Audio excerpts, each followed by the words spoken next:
Dios les bendiga, soy el pastor Gilberto Gutiérrez de la Iglesia Bautista Oreb de México DF. Me da mucho gusto saludarlos en este 23 de abril 2020. Apocalipsis para niños es nuestra serie, estamos en el devocional número 114. Una victoria anticipada es la enseñanza que estamos estudiando desde hace algunos días, basados en Apocalipsis capítulo 16. Tenemos que reconocer que no todos los creyentes de aquel tiempo se mantuvieron firmes. Algunos dieron su vida por mantener su lealtad al Señor, pero algunos otros prefirieron sobrevivir y para ello tuvieron que jurar lealtad al emperador, quemando un poco de incienso en su honor y diciendo César es Señor. Eso era considerado por los creyentes como una apostasía, un rechazo a la fe. Esto nos recuerda que la victoria de la fe es una provisión del Señor, pero es necesaria la participación humana. Es decir, que los cristianos debemos aceptar la victoria, vivirla y apropiarnos de ella. Y lo más triste de todo es que, por el libre albedrío, también podemos vivir la derrota. Por eso es que en este pasaje el Señor les hace un llamado a tomar la decisión de vivir en victoria, vivir la victoria de la fe, así como dice el apóstol Juan, que esta es la victoria que ha vencido al mundo, nuestra fe. Como ya dijimos, en esta ocasión seguiremos un proceso distinto al que hemos seguido, leeremos una porción de algunos textos bíblicos y luego concluiremos en una enseñanza muy breve.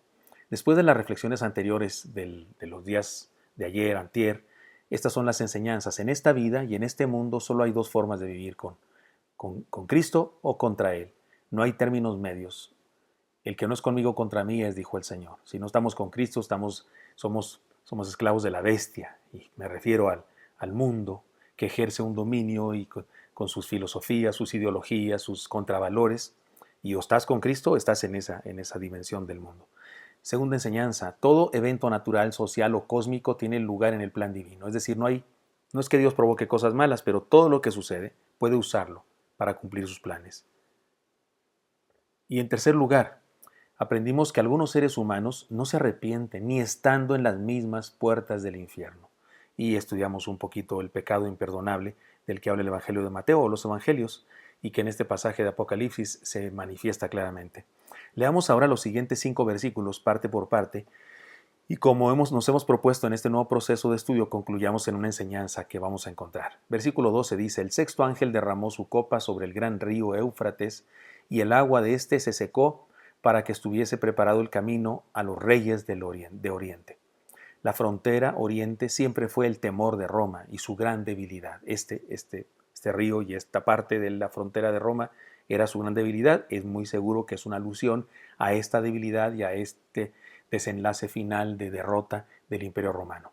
Versículo 13 dice, y vi salir de la boca del dragón y de la boca de la bestia y de la boca del falso profeta 3 espíritus inmundos a manera de rana, pues son espíritus de demonios que hacen señales y van a los reyes de la tierra en todo el mundo para reunirlos a la batalla de aquel gran día del Todopoderoso.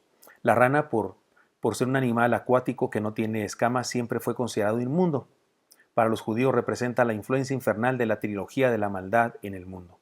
El dragón representa el diablo, la bestia, las instituciones o gobiernos o religiones contrarias a la fe que promueven enseñanzas que contaminan al hombre, y el falso profeta que se menciona por primera vez seguramente representa la filosofía humanista que en toda época de la historia ha tratado de diluir el mensaje verdadero de la fe cristiana.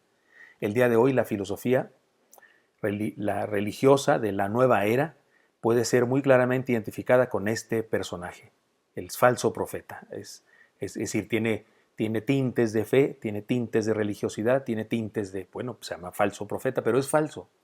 Es decir, en este caso, este enemigo, porque la bestia es como un gobierno civil que pretende gobernar el mundo, ¿no? El dragón es el diablo mismo, pero el falso profeta viene a ser como una religión o una postura religiosa o una idea religiosa que permea en muchas religiones. Así es que el día de hoy podemos identificar el falso profeta perfectamente en algunos movimientos, incluso algunos que se dicen evangélicos y que están metiendo humanismo, están metiendo ideas, es decir, ideas que no son de la palabra del Señor, que no son de la Biblia, en la religión. Después hablaremos del falso profeta de manera más específica. Versículo 15. He aquí yo vengo como ladrón, bienaventurado el que vela y guarda sus ropas para que no ande desnudo y vean su vergüenza. Se dice que en el templo judío acostumbraban a hacer guardia durante la noche. los sacerdotes, los levitas, si uno de los levitas se dormía, el guardia principal lo desnudaba, quemaba sus ropas y le azotaba. Después de eso, esperaba que saliera el sol y lo mandaba a su casa para avergonzarlo en el camino.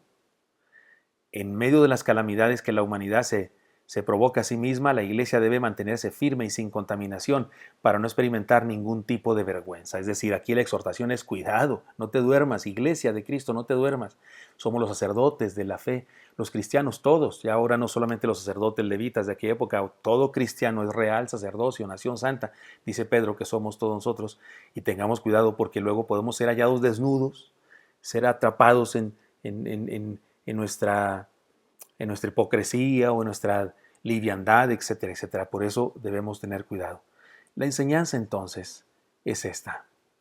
A los cristianos nos corresponde vigilar nuestra vida para no contaminarnos de la influencia del mal. Este es el punto. Si hay un dragón que es el diablo, si hay una bestia que es un gobierno civil que pretende gobernar el mundo con ideas, con ideologías, con contravalores, y además hay un falso profeta que se disfraza de religión y que penetra en las iglesias o en las religiones para contaminar con su filosofía humanista, entonces los cristianos debemos estar firmes y pendientes, vigilando para no contaminarnos de la influencia del mal.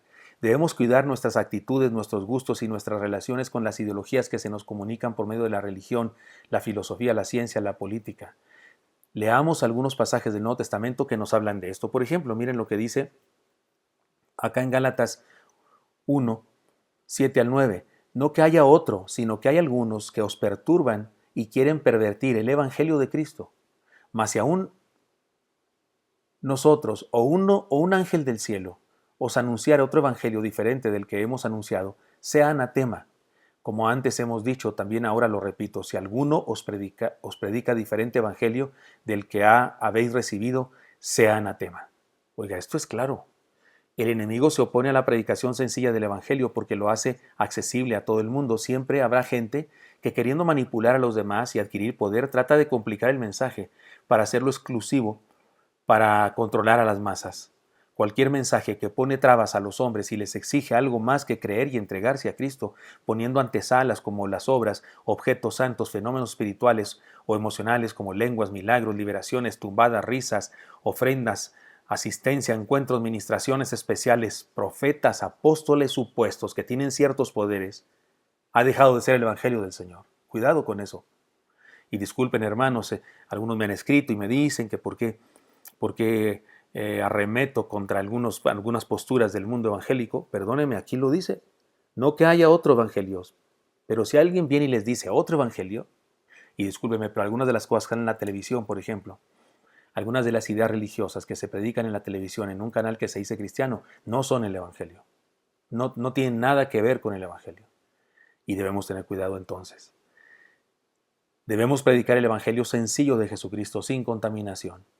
También dice Santiago 5:20, sino santificad a Dios, el Señor, en vuestros corazones y estad siempre preparados para presentar defensa con mansedumbre y reverencia ante todo aquel que os demande razón de la esperanza que hay en vosotros. Eso está en 1 Pedro 3:15. Sepa el que haga volver al pecador del error de su camino, salvará de muerte un alma y cubrirá multitud de pecados, dice Santiago 5:20. Debemos profundizar nuestra fe para estar listos y defender la verdad, guiando a otros a corregir sus caminos. Así que sí, a los cristianos nos corresponde vigilar nuestra vida para no contaminarnos de la influencia del mal. Esta es la enseñanza de hoy. Sé que es una enseñanza, no sé, apologética, y usted hubiera querido mejor algo que, no sé, de esperanza y de aliento, y qué lindo es la vida, y qué bueno cuando nos ama Dios, pero eso ya lo sabemos. Pero este pasaje nos desafía a entender estas otras cosas que también debemos saber. Espero que esto sea útil para usted y me encantaría encontrarle el día de mañana. Hasta pronto.